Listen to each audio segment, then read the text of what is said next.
Kapag niyaya ka sa beach, matik ma-excite ka. Pero bago ka lumusong, nako check mo muna yung beach na pupuntahan mo. Dahil baka hindi ka na makauwi ng buhay. Ito ang top 5 na pinakadelikadong beach sa mundo. Number 5, New Smyrna Beach sa Florida, USA. Alam mo bang kalahati ng shark attack sa buong mundo ay dito nangyayari? Kaya naman tinagurian itong Shark Bite Capital of the World. Oo, sikat ang beach na ito pagdating sa surfing at dinadayo talaga ito ng mga surfers. Pero madalas nagkakasalubong ang mga surfers at mga black tip sharks sa mababaw na tubig. Kaya kung gusto mo mag-surfing dito, nako siguraduhin mo may insurance ka. Number 4, Chowpatty Beach, Mumbai, India. Ito namang beach na ito ay hindi delikado dahil sa mga pating o mga nakakatakot na mga hayop. Matatakot ka dito sa beach na ito dahil sobrang dumi.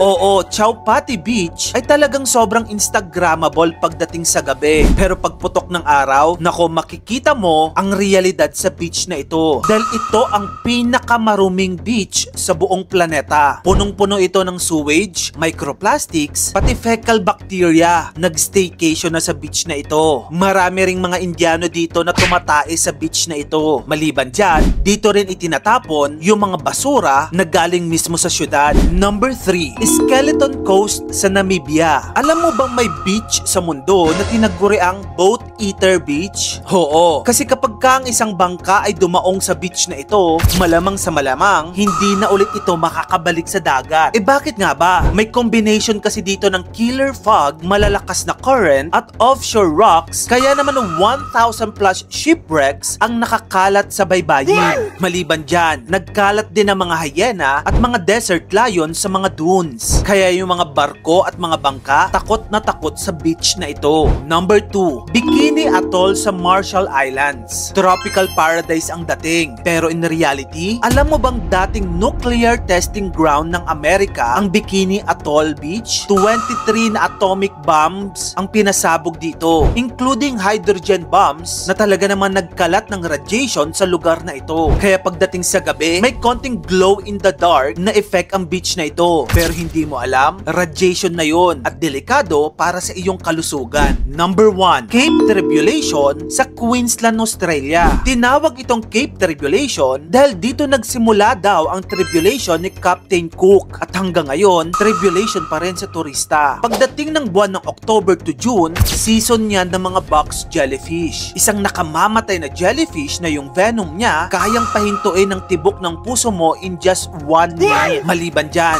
nagkalat din dito ang 4-meter saltwater crocodiles na talaga namang kapag umatake, uma-ambush mode. So ayan na nga mga kamagkano, mula sa shark bite hanggang sa nuclear flash tan, alin dito sa mga nasabi kong beach ang lakas loob mo pa rin pupuntahan. At kung gusto mo pa na mag-ito pang klaseng content, i-follow mo na ako. Yun lang, maraming salamat sa panonood mga kamagkano.